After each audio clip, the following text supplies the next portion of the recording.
Cloud computing மற்றும் டெவாப்ஸில் முழுமையாக தேர்ச்சி பெற ஆர்வம் உள்ளவரா நீங்கள்?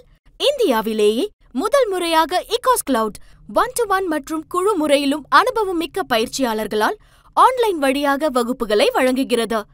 தினசரி மற்றும் வாராந்திர பயிற்சி வகுப்புகள் மூலம் கிளவுட் மற்றும் டெவாப்ஸ் சான்றிதழ்களை பெறலாம். மேலும் தொடர்பு கொள்ள www.ecoscloud.com என்ற இணையதளத்தில் பார்வையிடுங்கள். நலம் தரும் நல்லார் சித்த மருத்துவமனை இதய நோய், சர்க்கரை நோய், பக்கவாதம், சிறுநீரக பிரச்சனை, தண்டுவடம் மற்றும் மூட்டு பிரச்சனைகளுக்கு மிகச்சிறந்த மருத்துவமனை.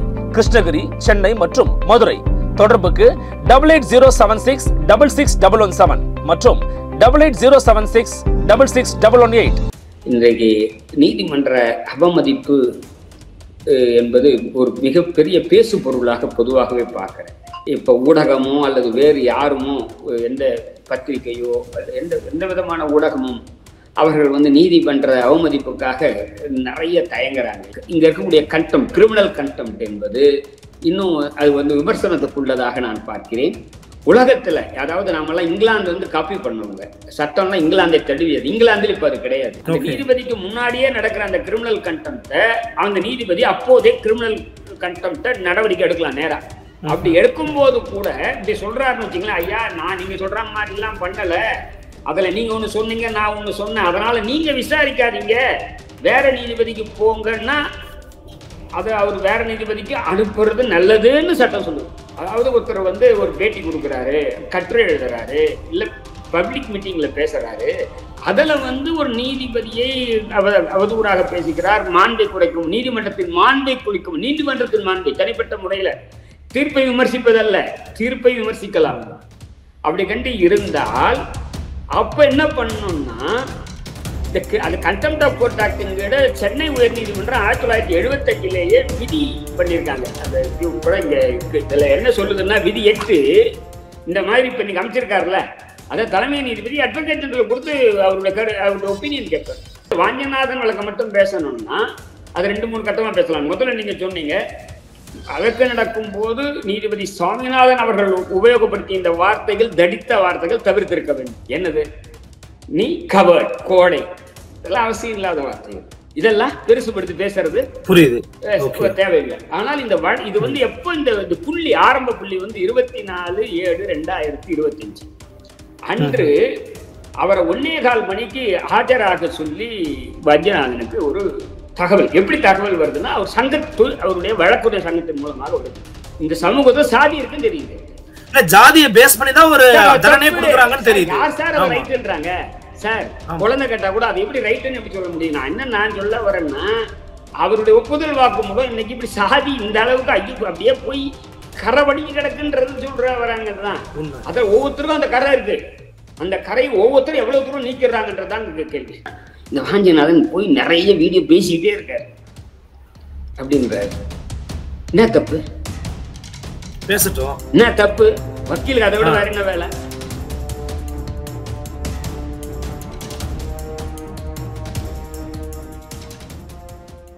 அன்னை பர்னிச்சர்ஸ், அன்னை திருமண சீர்வரிசை பொருட்கள், டிவி, ஃபிரிட்ஜ், வாஷிங் மெஷின் உள்ளிட்ட 200க்கும் மேற்பட்ட பொருட்கள் அடங்கிய திருமண சீர்வரிசை ரூபாய் 99,000 மட்டுமே. தமிழகம் முழுவதும் இலவச டோர் டெலிவரி. தொடர்புக்கு 7550044440 9345044044. நிம்மதி ப்ராப்பர்ட்டி மேனேஜ்மெண்ட். கான்டாக்ட் 7667008999.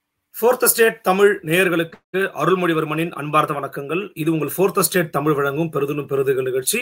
இன்றைக்கு நம்மோடு சிறப்பு விருந்தினராக இணைந்திருக்கிறார் முன்னாள் நீதியரசர் மரியாதைக்குரிய ஐயா திரு ஹரி பரந்தாமன் அவர்கள். ஐயா வணக்கம். வணக்கம்.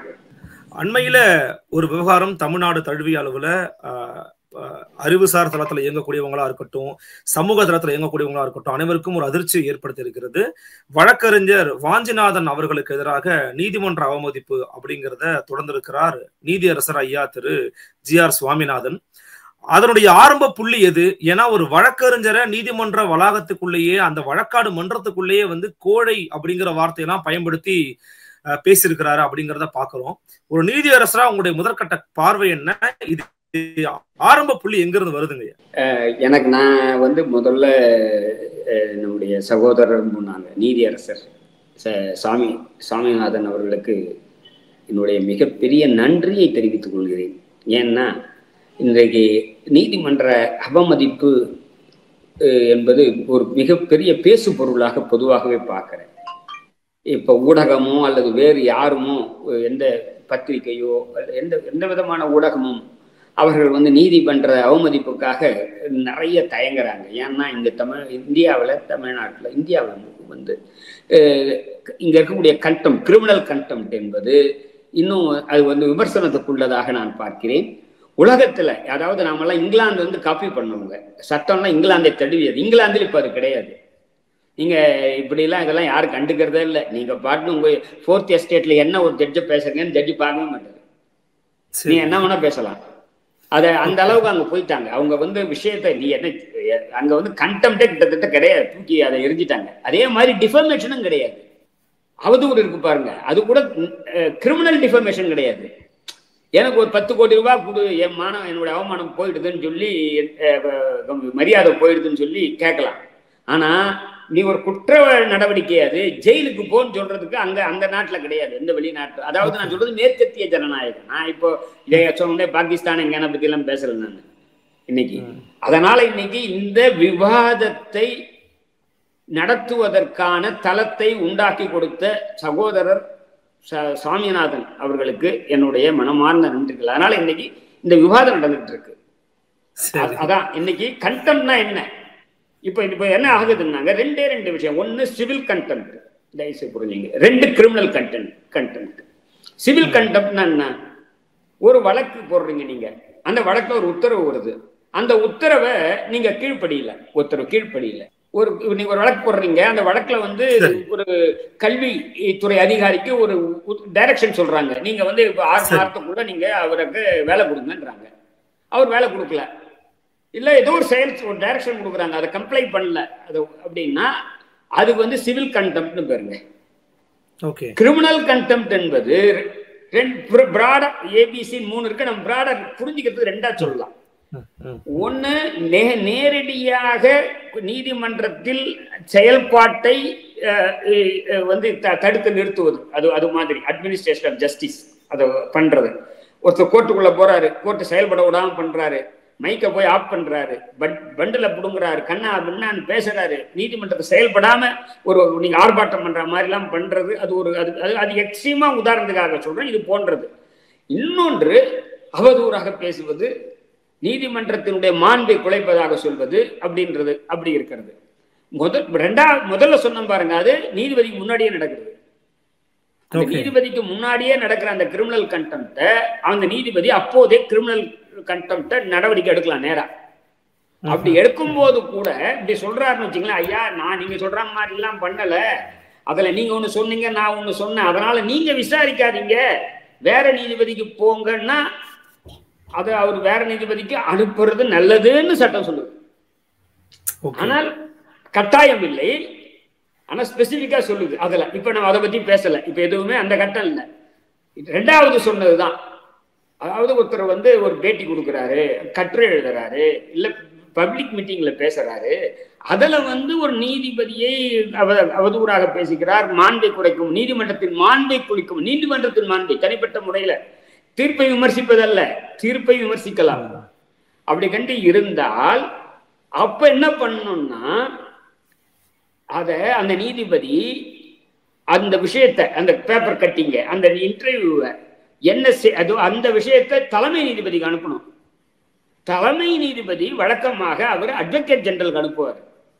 அட்வொகேட் ஜெனரல் பார்த்து கண்டெம்ட்டுக்காக மோஷன் மூவ் பண்ணுவார், அப்பதான் எடுக்கணும். இப்போ உச்ச நீதிமன்றத்துல கபில் சிபல் பேர்ல ஒரு வழக்கறிஞர் அட்டார்னி ஜெனரல் கிட்ட மனு கொடுத்தார். இவர் பேர்ல எனக்கு அனுமதி கொடுங்க, எனக்கு ஒன்னு தலைமை நீதிபதியும் செய்யலாம், இன்னொன்னு சாதாரண ஆள் கூட செய்யலாம், நீங்க கூட ஒரு மனு கொடுக்கலாம் நான் அட்வொகேட் ஜெனரலுக்கு, இப்படி ஹரிபிரதாமன் பேசுறாரு, அவர் பேர் நடவடிக்கை எடுங்கன்ட்டு. அப்போ அந்த கபில் சிபல் பேர் நடவடிக்கை எடுக்க சொல்லி எப்படின்னா 2022 2-3 செய்திகள் அவர் பேசுறாரு கபில் சிபல். அப்ப இடி சட்டத்தை சரிதான் என்று உச்ச நீதிமன்றம் சொன்ன விமர்சித்தும், வெஸ்ட் பேக்கரி வழக்கிலே கிளீன் சிட் அவர்களுக்கு கொடுத்ததை கண்டித்தும், குஜராத் கண்டித்தும், இப்ப இருக்கக்கூடிய நீதித்துறையில எனக்கு நம்பிக்கையே இல்லை. தலைமை நீதிபதி அமர்வுகளை அமைப்பதில் அவருக்கு ஏத்த மாதிரி எந்த மாதிரி தீர்ப்பு போடுறதுக்காக அமைக்கிறாரு அப்படின்ட்டு கடுமையான குற்றச்சாட்டுகள் சொல்லியிருந்தத அட்டார்னி ஜெனரல் கே வேணுகோபால் அவர்கள் நான் ஒப்புதல் தர முடியாது, இது கண்டெம்ட் இல்லைன்னு. ஓகே, என்னன்னா முதல்ல சொன்னது தீர்ப்பை பற்றிய விமர்சனம், பின்னாடி சொன்னதை ஏற்கனவே உச்ச நீதிமன்றத்தில் 4 நீதிபதி இந்த குற்றச்சாட்டை சொல்லியிருக்காங்க. ஏன்னா பெஞ்சை அமைப்பதில் தலைமை நீதிபதி தன்னிச்சையாக செயல்படுகிறார், அதுக்கு எதுவும் விதி இல்லை, ரூல்ஸ் எதுவும் இல்லைன்னு. அதனால இப்ப எதுக்காக நான் இதை சொல்றேன்னா, இப்ப ஒருத்தர் இப்ப நீங்கள் நானும் பேசுற இந்த பேட்டியில ஒரு ஆட்சேபகரமான ஒரு பகுதி இருக்கிறது. ஒரு நீதிமன்றத்தை அவதூறு செய்வதாக அல்லது அதனுடைய மாண்பை குலைப்பதாக இருக்குன்னா, மாண்பை குலைப்பதுதான் ஸ்லாண்டர்ன்ற வார்த்தை தான் முக்கியம், அடிப்படையான வார்த்தை. ஸ்லாண்டரஸா இருக்குன்னா அதுக்காக ஒரு தனிப்பட்ட நபர் அட்வொகேட் ஜெனரல் கிட்ட அனுமதி கேட்கலாம், அல்லது சம்பந்தப்பட்ட நீதிபதி தலைமை நீதிபதிக்கு அனுப்பி தலைமை நீதிபதி அட்வொகேட் ஜெனரல் கிட்ட அனுமதி கேட்டு ஒப்பீனியன் கேட்டு, அனுமதி அல்லது ஒப்பீனியன் கேட்டு இதை பண்ணலாம். இதான் இன்னைக்கு இருக்கக்கூடிய நடைமுறைங்க. அது கிரிமினல் கண்டெம்ட்னு பேர். இருக்கு அந்த கிரிமினல் கண்டெம்ட்டை டிவிஷன் பெஞ்ச் தான் விசாரிக்கும். அந்த கண்டெம்ட் ஆஃப் கோர்ட் ஆக்டுங்கிற சென்னை உயர்நீதிமன்றம் 1975லேயே விதி பண்ணியிருக்காங்க. அந்த விதி கூட இங்க இருக்கு. இதுல என்ன சொல்லுதுன்னா, விதி 8 இந்த மாதிரி இப்ப நீங்க அமைச்சிருக்காருல, அதை தலைமை நீதிபதி அட்வொகேட் ஜெனரல் கொடுத்து அவருடைய ஒப்பீனியன் கேட்பார். ஓகே, இப்ப எப்படி கருத்து கேட்கிறாங்கல்ல, பிரசிடென்ட் உச்ச நீதிமன்ற கருத்தை கேட்கிறாங்கல்ல, 143 ஒப்பீனியன், அந்த மாதிரி ஒப்பீனியன் கேட்பாங்க.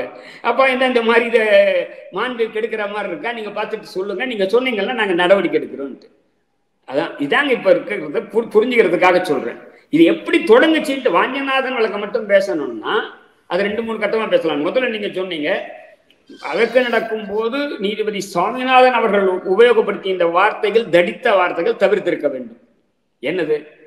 நீ கவர்ட், கோடை, இதெல்லாம் அவசியம் இல்லாத வார்த்தைகள். ஒருத்தர் தனிப்பட்ட முறையில சொல்றது தவறு. தனிப்பட்ட முறையில நீ ஒருத்தரை பத்தி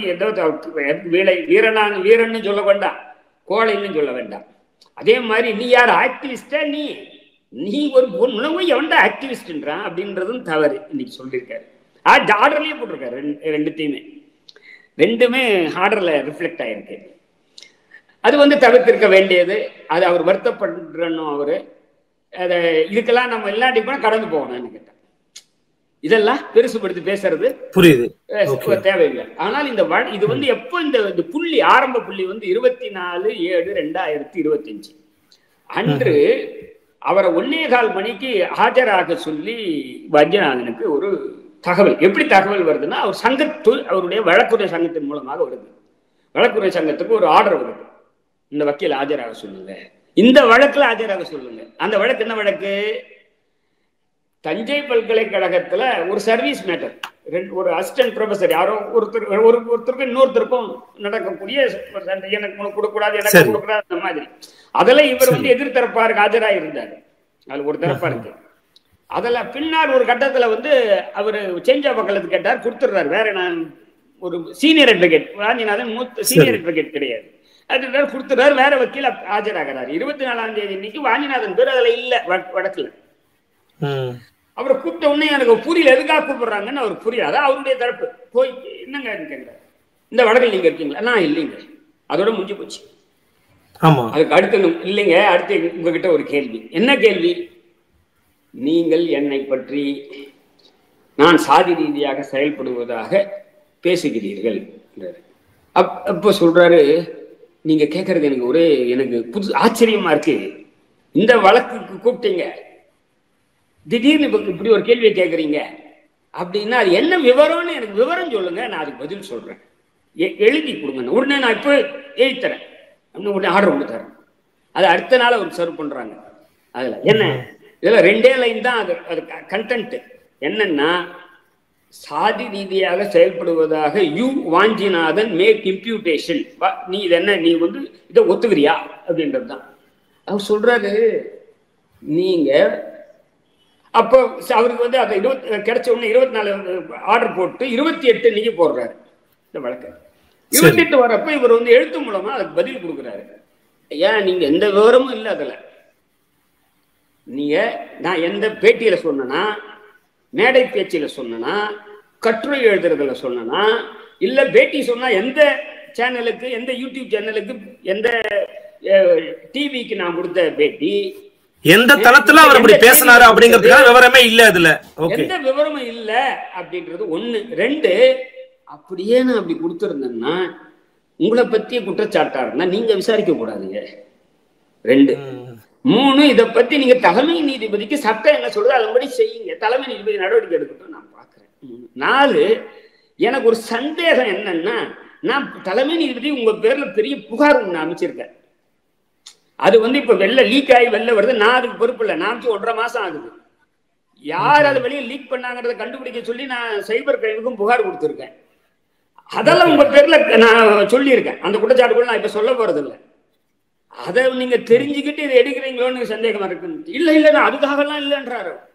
அது நான் அதெல்லாம் நீ கொடுத்துக்கப்பா அப்படின்றாரு.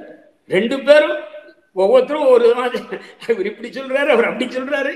அப்ப என்ன, சரி நீ ஒத்துக்க மாட்டேன்ற, இப்ப ஒத்துக்கிட்டா இவரே எடுத்துடலாம். ஏங்க நீதிமன்றத்துக்கு ஃபேஸ்ன்றாங்க, அந்த face of it you commit கண்டெம்ப்ட்னு வச்சுங்க. ஆமாம்பா நீ அப்படின்னு சொன்னா நான் எடுக்கிறேன்னு சொல்லி அவர் எடுப்பாரு. அப்போ இப்ப என்னன்னா, நான் தலைமை நீதிபதிக்கு அனுப்புறேன்னு இருக்காரு. இதான் இப்ப சட்டப்படி. அடுத்து என்ன பண்ணணும், தலைமை நீதிபதிக்கு போகணும். தலைமை நீதிபதி வழக்கமாக அதை அட்வொகேட் ஜெனரலுக்கு அனுப்பி அவர் ஒப்பீனியன் கேட்டு அதன்படி செயல்படுவார் என்று எதிர்பார்க்கிறோம். இதான் இப்ப இருக்கிறது. இதுக்கு இடையில நீங்க சொன்ன மாதிரி இதை ஒரு சின்ன விஷயத்த மட்டும் சொல்லணும். இது எல்லா இடங்களையும் நிச்சயமா சொல்லணும். ஏன்னா அடிப்படையா என்ன அதுலன்னா, மதம் சொல்ல சாதி சொல்றாரு. சாதி மதம் எல்லாம் இந்த சமூகத்துல இருக்கு, இல்லைன்னா சொல்ல முடியாது. அதை கடந்து போகணும். அதை போகல அப்படின்றத நமக்கு எல்லாரும் தெரியுது. நேற்று ஒரு காலத்தில் RSS இயக்கத்திலிருந்து நாம் பெரிதும் மதிக்கக்கூடிய நீதிபதி கண்ணன் அவர்கள் நேற்று டைம்ஸ் ஆஃப் இந்தியாவில் ஒரு அருமையான கட்டுரை எழுதியிருக்காரு. மிக அருமையான கட்டுரை. இந்த கன்சென்ட் வயது இருக்கு பாரு, ஆண் பெண் உறவுக்கான கன்சென்ட் வயதை 18 16 குறைக்க வேண்டும். அதற்கு இந்த இன்டர் காஸ்ட், இன்டர் ஃபெய்த் எல்லாம் குறுக்கணிக்குதுன்னு எழுதுறாரு. அப்ப எது குறுக்கணிக்குது? இதான் அடிப்படை. இதை களையணும். இது எல்லா இடங்கள்லயும் இருக்கு. இது அப்புறம் இவரே சொல்றாரு, நீதிபதி சாமிநாதன் அவர்களே ஒரு ஓம் சக்தி ஃபவுண்டேஷன்ல இங்க பேசுற பேச்சு இப்ப சமீபத்துல ரொம்ப வைரலா போயிட்டு இருக்கு வீடியோல. நீங்க அதை பாத்தீங்கன்னா சொல்றாரு, அதுல அவர் சொல்றாரு, இவருக்கு தெரிந்த இவர் நடத்திய ஒரு வழக்கில் ஒரு பிராமணர் அவர் குடிமை வைத்துக் கொண்டும் பஞ்சகட்சம் கட்டி கொண்டும் இருந்ததால் மேஜிஸ்ட்ரேட் 6 மாசம் தண்டனைக்கு பதிலாக 18 மாசம் தண்டனை கொடுத்தாருன்றாரு. நீங்க வீடியோ பாத்தீங்களா? பார்த்தேன். ஆனா இது தப்பு இல்லைங்களா? இது அதெல்லாம் சொல்ல தப்பு சார். யாரு கேட்டாலும் தப்பு. நான் என்ன சொல்ல வரேன்னா, அதுல நீதிபதி சாமிநாதன் சொல்றது என்ன தெரியுது, இந்த சமூகத்தை சாதி இருக்குன்னு தெரியுது. இல்ல ஜாதியை பேஸ் பண்ணி தான் ஒரு தண்டனை கொடுக்கறாங்கன்னு தெரியுது. யார் சார் அதை ரைட்ன்றாங்க? சார் குழந்தை கேட்டா கூட அது எப்படி ரைட்னு எப்படி சொல்ல முடியும்? நான் என்ன சொல்ல வரேன்னா, அவருடைய ஒப்புதல் வாக்குமூலம் இன்னைக்கு இப்படி சாதி இந்த அளவுக்கு அப்படியே போய் கரை வடிஞ்சு கிடக்குன்றது சொல்ற வராங்கதான். அதான் ஒவ்வொருத்தருக்கும் அந்த கரை இருக்கு. அந்த கரை ஒவ்வொருத்தரும் எவ்வளவு தூரம் நீக்கிறாங்கன்றதான் கேள்வி. அந்த கரை ஒவ்வொன்றும் இருக்கு. போன வாரம் அந்த வியாழக்கிழமை அன்னைக்கு அதை பாத்தீங்கல்ல, நீதிபதி வேல்முருகன் கிட்ட கடந்த வியாழக்கிழமை அன்னைக்கு ஒரு உத்தரவு பத்திரிகையில வந்திருக்கு, படிங்க. அதுல பெரம்பலூர் என்று கருதுகிறேன், ஏதோ ஒரு ஊர்ல இந்து சாமியார் கோயிலுடைய அந்த தேர் ஓடுறது பட்டியலினத்து மக்கள் தெரு வழியா போறதை பத்தி பிரச்சனையில ஆர்டிஓ ஒரு பீஸ் கமிட்டி போடுறாருங்க. அந்த பீஸ் கமிட்டியில ஷெட்யூல் காஸ்ட் ஆட்களை, பட்டியலினத்துக்காரங்களே எங்க தெரு வழியா போக வேண்டாம், ஏன்னா அதுக்கு அளவு அது போகாது எங்க தெருலன்னு கொடுக்குறாங்க. இவர் லீகல் எய்ட் அத்தாரிட்டியை போய் பார்த்து தெரு அகலமானதுலாம் தெரிஞ்சு அப்படி கையெழுத்து வாங்கினது ஆர்டிஓ ஃபோர்ஸ் பண்ணி வாங்கியிருக்காருன்ட்டு ஒரு தீர்ப்பு சொல்றாரு. அதுக்கப்புறம் அந்த தெரு வழியா ஓட்டுங்கன்றாரு. அப்போ அந்த ஆர்டிஓ எப்படி சொல்லுவீங்க? அந்த ஆர்டிஓ எப்படி செயல்படுறாரு? அவரு செயல்படணுமா? அவர் அரசு அதிகாரி, நீதிபதி மாதிரி தானே அவரும். அவர் சொல்ற மேஜிஸ்ட்ரேட் மாதிரி தானே அவரு. அதுக்காக என்ன பண்றாருன்னா, பட்டியலினத்துக்காரர்கிட்டவே ஒரு கையெழுத்து வாங்கிக்கிறார் பீஸ் கமிட்டியில. ஆமா எங்க தெருக்கு வேண்டாம் அப்படின்ட்டு. அதை அதுல அந்த பீஸ் கமிட்டியில் இருக்கக்கூடிய இன்னொரு பட்டியலினத்தவர் இல்ல இதை ஃபோர்ஸ் பண்ணி வாங்கினாங்கன்றத ஏத்துக்கிட்டு அந்த ஆர்டிஓ ப்ரொசீடிங்கை ரத்து பண்றாரு. நான் என்ன சொல்றேன்னா, சாதி இப்படி எங்கும் நீக்கமர நிறைந்திருக்கிறது. அது எப்படின்றதுதான் இன்னைக்கு பார்க்க வேண்டியது. அது யார் இருந்தாலும் தப்பு தான். அதை ஒரு சுட்டி காமிச்சா அதை எப்படி சரி பண்ணிக்கலாம்ன்றதான் என்னுடைய கருத்தாக நான் பார்க்கிறேன். ஐயா, நீங்க சொல்றது புரிஞ்சுக்க முடியுது. ஆனா இப்ப அண்மையில இன்னொரு செய்தி இப்ப ரொம்ப வைரல் ஆயிட்டு இருக்கு. என்னன்னா, இந்த மாதிரி முன்னாள் நீதியரசர்கள் உங்களெல்லாம் குறிப்பிட்டு அப்புறம் சில வழக்கறிஞர்களுடைய அழுத்தத்தின் காரணமாகத்தான் தலைமை நீதிபதிக்கு மாத்தினாங்கன்னு ஒரு செய்தியை வெளியிட்டாங்க. இந்த மாதிரிலாம் தப்பா செய்தி வெளியிடக்கூடாதுன்னு GR சுவாமிநாதன் ஐயா அவர்கள் பேசுறதா ஒரு தகவல் வருது. அதை பற்றி விளக்கம் என்னங்க? என்ன சொல்ல வராரு அவரு? இல்லைங்க, உத்தரவுல என்ன சொல்லி இருக்காருன்னா, உத்தரவுல உத்தரவு படிச்சு பாருங்க. நீங்க அந்த உத்தரவு ஒன்னா நான் உங்களுக்கு அனுப்புறேன். இன்னைக்கு எல்லாம் அவைலபிள், வெப்சைட்ல இருக்கு, எடுத்துங்க. எல்லாம் நானும் அனுப்பலாம். இன்னைக்கு எல்லாருக்கும் அவைலபிள், இது ஓப்பன் டாக்குமெண்ட். அதில் அவரு 2க்கு சொல்றாரு சார். ஒன்று, நாங்க ஓய்வு பெற்ற நீதிபதிகள் ஒரு 7 பேரா 8 பேர், அதில் ஒரு நீதிபதி கொஞ்சம் ஒரு பெல்ட்டி அடிச்சாரு, அது வேற. அதுக்குள்ளார சர்ச்சைக்கு போக வேண்டாம் அவரும் சொல்றாரு, நானும் வேண்டான்னு நினைக்கிறேன். அவங்க இந்த நடவடிக்கை கைவிடணும். இதை ஏன்னா சரியில்லை, அவரை பற்றி விசாரிக்கக்கூடாது. உச்சநீதிமன்ற தலைமை நீதிபதி ஏதோ புகார் போயிருக்கு, அவர் முடிவெடுக்கட்டும், அதன்படி நடக்கட்டும்ட்டு அந்த ரெக்வஸ்ட். அவ்வளோதான். ரொம்ப ரொம்ப ரொம்ப ரொம்ப சின்ன ஒரு அரைப்பக்க அறிக்கை அது, அவ்வளோதான். அரைப்பக்க கூட கிடையாது, 1/4 பக்க அறிக்கை இதை கேட்டுக்கிட்டது. அதை பற்றி அவர் சொல்றாரு இதெல்லாம் பண்றாங்கன்ட்டு. அதை அவர் ஆட்சேபனை பண்றாரு. அது அவருடைய ரைட், அவர் பண்ணிட்டோம். அது ரைட்டா தப்பான்னு எல்லாரும் மீதி பேர்லாம் முடிவு பண்ணிட்டோம். 2 நான் மதுரையில் ப்ரெஸ் கான்ஃபரன்ஸில் கலந்துக்கிட்டு இப்போ உங்க முன்னாடி சொன்ன கருத்தை சொன்னேன், வேற ஒன்றும் சொல்லல. இப்போ உங்க முன்னாடி சொன்ன கருத்தை சொன்னேன். இதை பத்தி அவர் சொல்றாரு, இது கூட ஒரு கண்டெம்ட்ன்றாரு. ஆனா நண்பர் சுவாமிநாதனுக்கு நன்றி தெரிவித்துக் கொள்ள வேண்டும். அவர் பரிந்துரை பண்ணல தலைமை நீதிபதிக்கு, என்னை பத்தி ஆஞ்சநாதன் தான் பரிந்துரை பண்ணியிருக்காரு. அதாவது இது கூட ஆகும், ஆனா அதற்காக அவர் பரிந்துரை பண்ணல.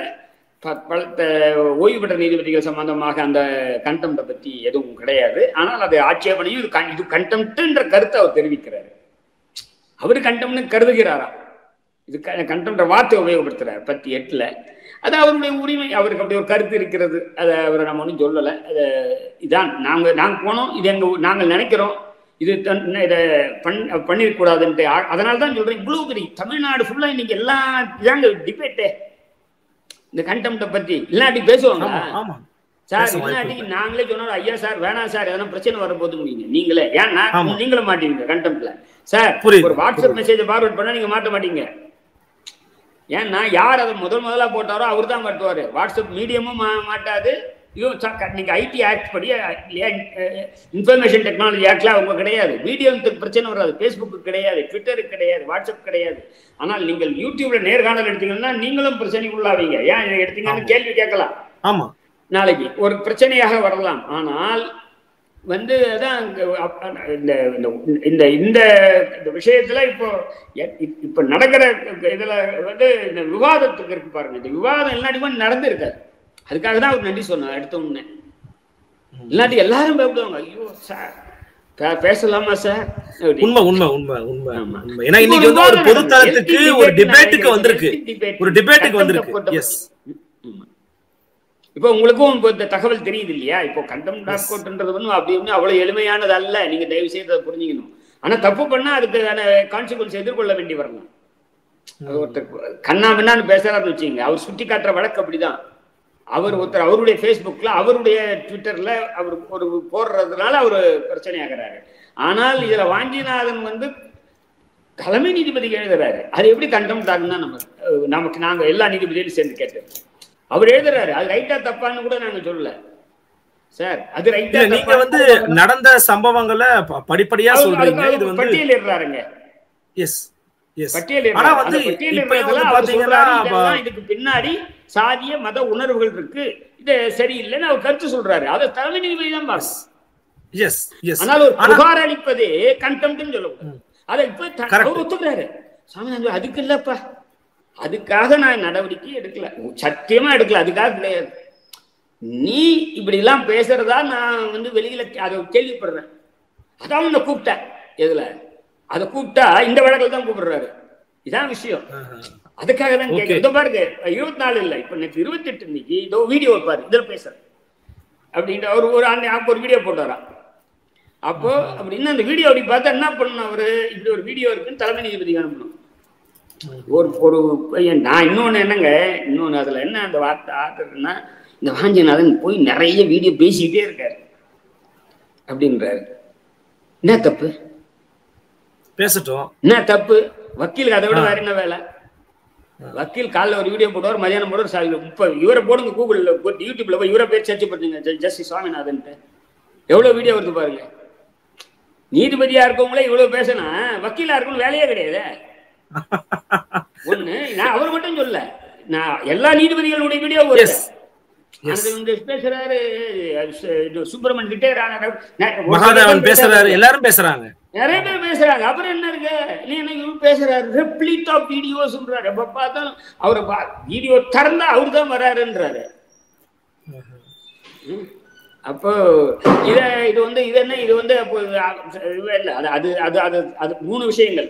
வீடியோ நிறைய பேசுறாரு என்பது, 2 வந்து கோலை என்பது, இவர கவர்டு என்பது, 3 வந்து நீ உன்னவெல்லாம் ஆக்டிவிஸ்ட்னே வேணும் சொல்லு. நீ ஒரு ஆக்டிவிஸ்ட, உன் ஆக்டிவிஸ்டே சொல்றது வந்து சும்மா வெக்கக்கேடு அப்படின்றதெல்லாம் தடித்த தேவையற்ற வார்த்தைகள். என்ன கேட்டா சட்டம் வந்து அது கூட கண்டெம்ப்ட்னு அவர் பேர்ல தொடரலாம். ஆனால் அதை பற்றியெல்லாம் நம்ம செய்துட்டு இருக்கிறது வீண், கடந்து போகணும்ன்றதுதான் எங்க கருத்து. ஐட்டம் எப்படி வந்து இதே வார்த்தையை வந்து ஒரு வக்கீல் ஒரு நீதிபதியிடம் சொன்னால் ஒரு கண்டெம்ப்டோ, நீதிபதி வக்கீல் கிட்ட சொன்னாலும் கண்டெம்ப்ட் தான். கண்டெம்ப்ட். ஆனால் இதுக்கும் நாங்க எழுதணும், யாருக்கு? நீ தலைமை நீதிபதி எழுதணும். அவர் அதை தேவையில்லாத விஷயங்கள் கடந்து போகிறது தாங்க. அதுக்கு நல்ல உதாரணம் என்னன்னா, ஒரு சிறப்பான ஒரு நல்ல வழக்கு ஒண்ணு சொல்லணும்னா, சிவசங்கர்னு ஒரு மத்தியில அமைச்சரா இருந்தார் காங்கிரஸ் பீரியட்ல. அவர் இந்த ஒரு மாநாட்டில் பேசுறாரு, வக்கீல் மாநாடு, அது வழக்கறிஞர்கள் சம்பந்தமான மாநாட்டில் பேசுறாரு. அப்போ 1980s ஆரம்பம்னு நினைக்கிறாரு. Indira Gandhi chief prime minister அந்த காலம் என்று நான் கருதுகிறேன். நான் பீரியட் எக்ஸாக்டா ஞாபகம் இல்லை. அவர் பேசுற வார்த்தைகள்லாம் கோர்ட்டை வந்து என்ன கேட்டீங்கன்னா கோபமா ஒரு அந்த அளவு பேசுறாரு. இந்த கோர்ட்டு மாதிரி ஒரு அயோக்கியத்தனமான கோர்ட்டு கிடையாது ஹைகோர்ட், சுப்ரீம் கோர்ட்டும். இது வந்து ஜமீன்தார்களுக்கான கோர்ட்டு, பணக்காரர்களுக்கான கோர்ட்டு, கள்ளச்சந்தைக்காரர்களுக்கான கோர்ட்டு, இது கருப்பு பணக்காரர்களுக்கான கோர்ட்டு, இது ஏழைகளுக்கான கோர்ட் இல்லைன்னு பேசுறாருங்க. அப்போ இத வந்து வருது, கண்டெம்ப்டா வருது. அப்ப சப்யசாச்சி முகர்ஜின்றவர் தலைமை நீதிபதி முன்னாடி அந்த அமர்வுல வருது. அவர் ஒரே வார்த்தை சொல்லிட்டாரு, இது அவர் கருத்துங்க, இது கண்டெம்ப்ட் கிடையாதுன்னு போட்டாரு. இது அவர் கருத்து என்று கடந்து சென்றார். சப்யசாச்சி முகர்ஜி என்றும் நம்ம மக்களால் போற்றப்படுவார் நான் கருதுறேன். இல்ல இன்னைக்கு யாராவது அந்த வார்த்தையை தமிழ்நாட்டுல இப்ப வாஞ்சிநாதனை கூட பேசி இருந்தாருன்னா கண்டெம்ப்ட் ஆஃப் கோர்ட் போட்டிருப்பாங்களா சார்? அதுக்கு தான் சார், நீ சப்யசாச்சி முகர்ஜி தான் எனக்கு நல்ல வழிகாட்டியா கொள்றேன். நீங்க வேற யாரையான வழிகாட்டியா கொண்டீங்கன்னா எனக்கு ஆட்சேபம் இல்லை. அதுவும் இருக்காங்க. EMS நம்பூதிரி பாட்டத்தை வந்து உன் மார்க்சியம் தெரியல, போய் மார்க்சியத்தை படின்னு சொன்ன ஒருத்தர் இருக்காரு தலைமை நீதிபதி. அப்போது இதயத்துள்ளா எனக்கு இது வேடிக்கை இல்லையா? இன்னைக்கு வேடிக்கை இல்லையாங்க? இன்னைக்கு கருணாநிதியை பார்த்து நீங்க வந்து அண்ணா சொன்னதை சரியா படிக்கலன்னு சொன்ன அப்படி அந்த மாதிரி EMS நம்பூதிரி பார்த்து மார்க்ஸை நீ சரியா படிக்கலன்ட்டு சார், அவரை வந்து சட்டத்தை சரியா படிக்கலன்னு EMS சொன்னீங்கன்னா நான் ஓகே இல்லை. நீ மார்க்ஸ் என்ன சொன்னது நீ சரியா படிக்கலன்னா எப்படி இருக்கு? வேடிக்கையா இருக்கு. அதே மாதிரி இந்த மாதிரியான பெரியார அந்த காலத்துல அவருக்கும் கொடுத்துருக்காங்கன்னு வச்சுங்களா, நான் தண்டனை கொடுக்கல பெரியாருக்கு. அப்போ இதெல்லாம் வந்து இந்த மாதிரி வழக்குகள்ல எனக்கு வந்து இந்த சப்யசாச்சி முகர்ஜி அந்த சிவசங்கரோட வழக்கு வந்து மிக முக்கியமான வழக்காக பார்க்கிறேன். அதுதான் நீதிமன்றத்தினுடைய ஒரு அணுகுமுறையாக இருக்க வேண்டும், கடந்து போக வேண்டும். ஏன்னா இன்னைக்கு உலகத்தினுடைய மேற்கத்திய நாடுகளில் கிரிமினல் கண்டெம்ப்ட் என்பதே தூக்கி எறியப்பட்டு விட்டது. கிரிமினல் டிஃபர்மேஷன் என்பதே இன்னைக்கு அரசு நினைச்சா என்ன பண்றாங்க? ஜெயலலிதா அதிகமா பண்ணாங்க, டிஎம்கேவும் பண்ணியிருக்காங்க. விஜயகாந்த் பேர்ல 30 வழக்கு, அரவிந்த் கெஜ்ரிவால் பேர்ல வழக்கு, இப்போ ராகுல் காந்தி பேர்ல வழக்கு, சுப்பிரமணிய சாமியின் பேரில் வழக்கு, எல்லாம் கிரிமினல் டிஃபர்மேஷன்.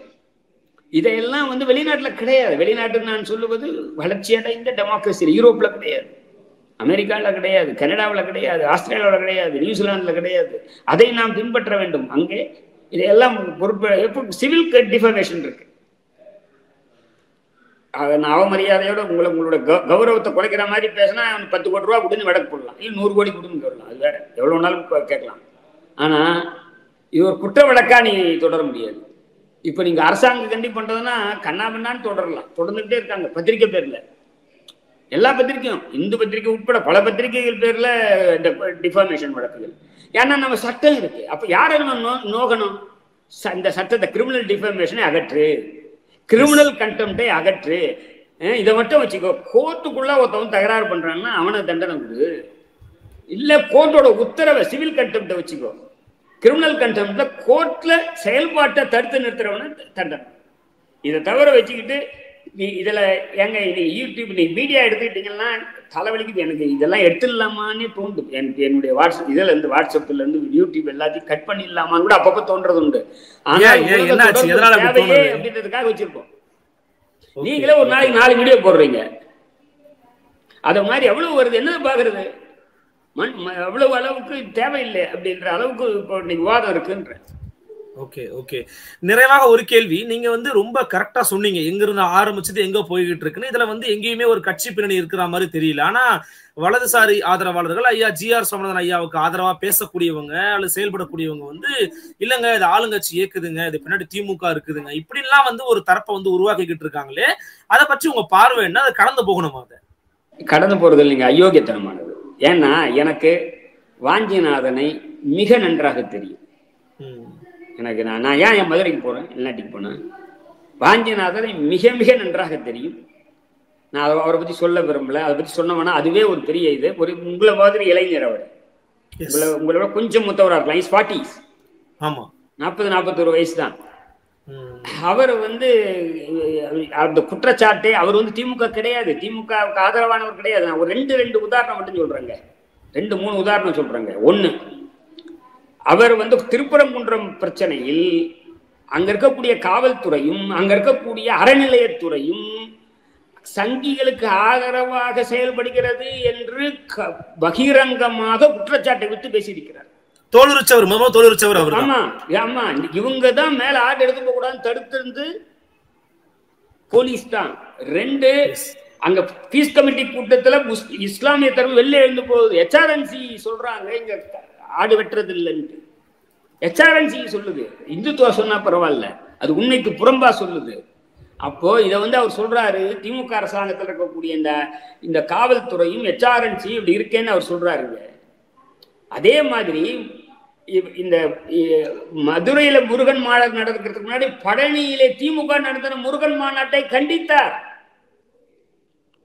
நம்ம இத மாதிரி எங்க கோயிலுக்காக கோயில் திருவிழா நடக்கிறது எங்க யாருமே சூரசம்மான் நடக்கிறது வேணான்னு சொல்லல. திருச்செந்தூர்ல இப்போ ஆடி பூரம், ஆடி கிருத்திகை, இந்த கோயில்ல எவ்வளவு திருவிழா இருக்கு. அதெல்லாம் யாரும் மீனாட்சி கல்யாணம், கள்ளழகர் ஆத்தல் இறங்குறது, இதெல்லாம் இப்போ நடந்துகிட்டு இருக்கு. வள்ளி திருமணம் எவ்வளவு விழா இருக்குங்க.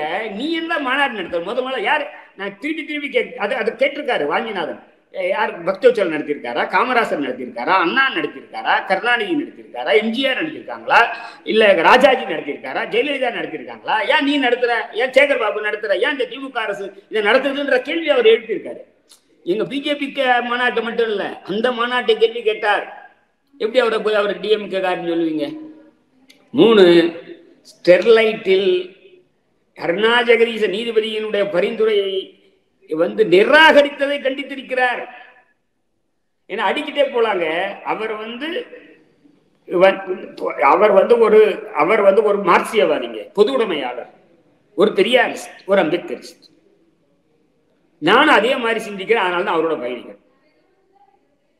அவரை பத்தி என்னுடைய மதிப்பீடு அதுதான். அவரை பற்றி வேற எதுல இங்கு அங்குமாக அவருக்கு இருந்தால் ஒரு மனிதர், ஒரு ஹியூமன் மிஸ்டேக் அதனா இருக்கலாம், அது வேற. எல்லாரும் செய்வாங்க, நீங்க செய்வீங்க, நான் செய்வேன், அவ்வளவுதான். அதை தாண்டி அவர் பேரில் கலங்கம் கற்பிப்பது அயோக்கியத்தனமானது எனக்கு. ஏன்னா இன்னைக்கு எவ்வளவு கட்சிகள் இயக்கங்கள் இருக்குங்க. அவங்களுக்கு திமுக சார்பெல்லாம் இருக்கு. இப்ப கூட்டணி கட்சிகள் இருக்கு இல்லையா? கூட்டணி கட்சிகள் திமுகவுக்கு எதிர்ப்பா பேச மாட்டாங்க. ஆனால் வாஞ்சிநாதன் தொடர்ந்து திமுகவை எதிர்ப்பு தேவைப்படும் நேரத்துல பேசியிருக்காரு. ஆனா பிஜேபி எதிர்ப்புன்ற புள்ளி வரும்போது, RSS எதிர்ப்புன்ற புள்ளி வரும்போது திமுக இந்த பக்கம் இருந்து கடுமையாக செயல்படணும்னு நினைக்கிறாரு. செயல்படுமான்ற காலம் தான் தெரிவிக்கும். உங்களோட கருத்துக்களை பகிர்ந்தமைக்கு மிக்க நன்றிங்க ஐயா. நன்றி, சந்திக்கலாம். நன்றி, வணக்கம்.